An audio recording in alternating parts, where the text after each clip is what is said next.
Bom dia a todos.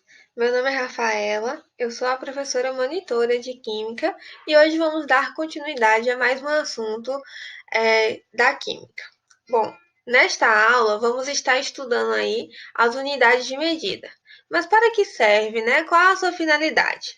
As unidades, né, elas são utilizadas aí para dar sentido para aquilo que estamos trabalhando em um exercício ou no nosso dia a dia, ou seja, elas vão ser utilizadas para que tenhamos noção, principalmente sobre tamanho, quantitativo, né, de calor, de massa ou mesmo de volume. Então, por isso, é fundamental conhecermos aí as unidades de medida, certinho? Bom, é, a primeira unidade, as primeiras unidades a gente vai relacionar aí com a massa, tá? Então, a massa, ela está relacionada com a quantidade de material que vamos trabalhar, certo? Então, as unidades de medidas mais utilizadas para poder quantificar a massa são toneladas, quilogramas, grama e miligrama, certo? Então, são as unidades utilizadas principalmente dentro da química. Não são as únicas, é claro, mas são as mais comuns. Bom, toda unidade, né, de medida, ela tem uma grandeza, tem um tamanho e um quantitativo diferente.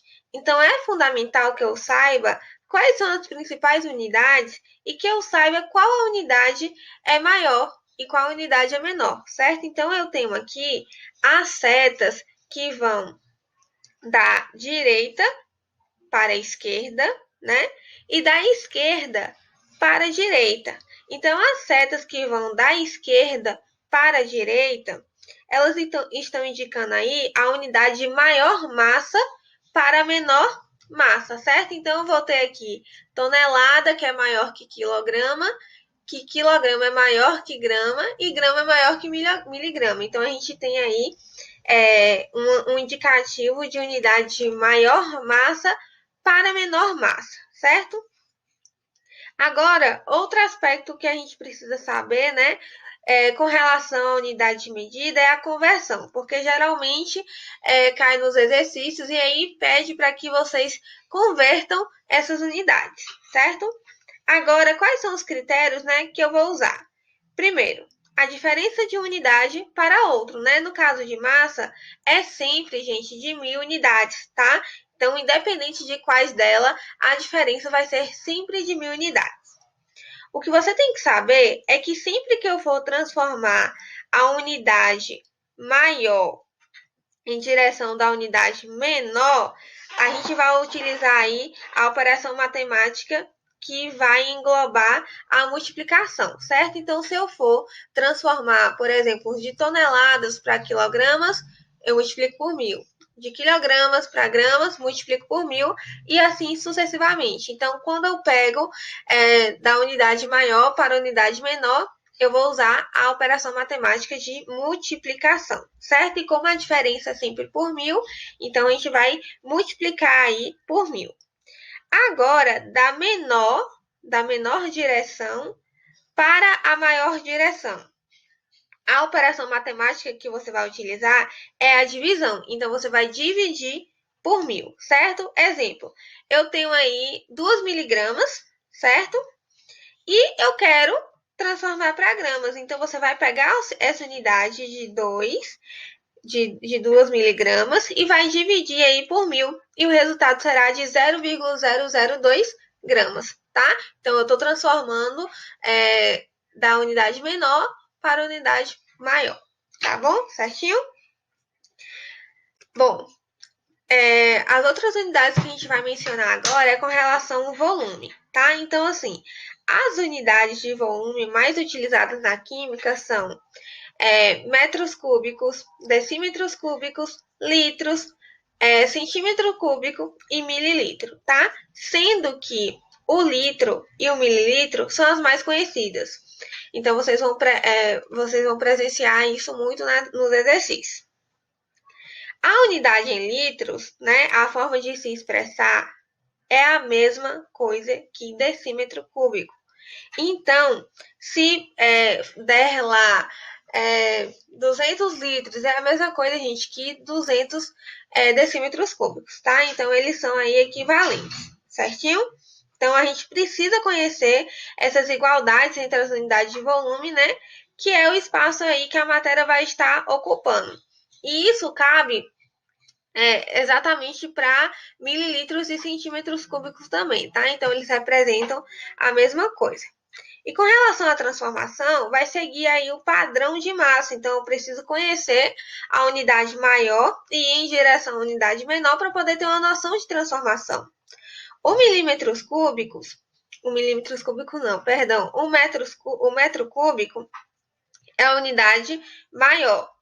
E o ml ou centímetro cúbico são as unidades menores, tá? Assim, do maior para o menor, você vai multiplicar, certo? E do menor para o maior, você vai dividir. Por exemplo, eu tenho 5 ml, tá? Eu tenho 5 ml e eu quero transformar para litros. Então, eu vou fazer o quê? Eu vou dividir ml para litros. Então, eu vou dividir 5 por 1.000 e eu vou obter um valor de 0,005 litros. Certinho? Então, vai usar aí o mesmo padrão da massa. Bom, as outras unidades que é importante mencionar é com relação à pressão, tá? Então, com relação à pressão, né, que é uma força exercida aí em um determinado ponto da superfície, nós temos na química como as unidades de pressão mais utilizadas o milímetro de mercúrio, tá?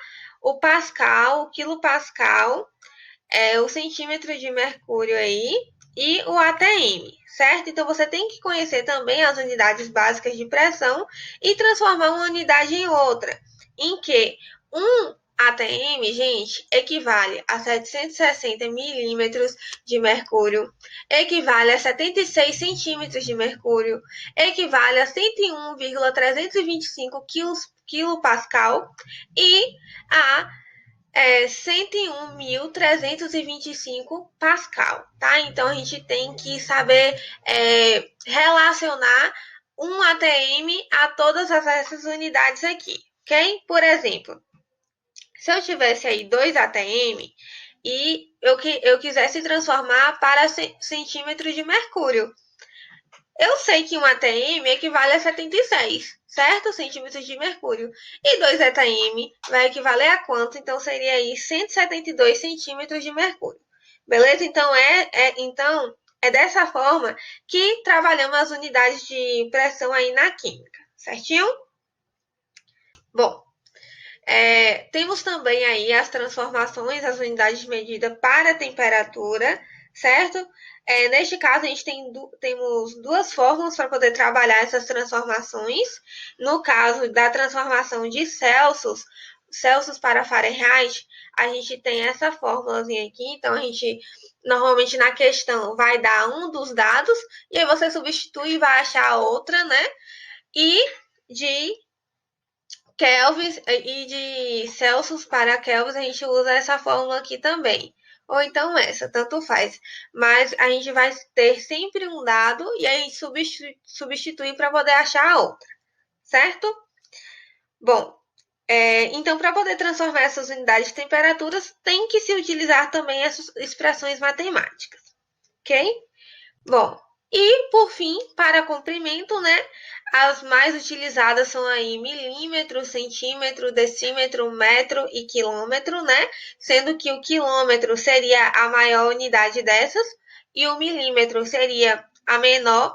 Então, da esquerda, certo? Para a direita, da maior unidade para a menor, você vai multiplicar, gente, por 10, tá? Para o restante das unidades, menos de quilômetros, porque para quilômetros você vai multiplicar por 1.000, tá? Então a gente só tem essa exceção. E a mesma coisa, do menor para o maior, a gente divide por 10 menos o quilômetro, tá? Então essas são as principais unidades de medidas que nós trabalhamos aí dentro da química. Eu espero que vocês tenham conseguido absorver. É isso, até a próxima aula.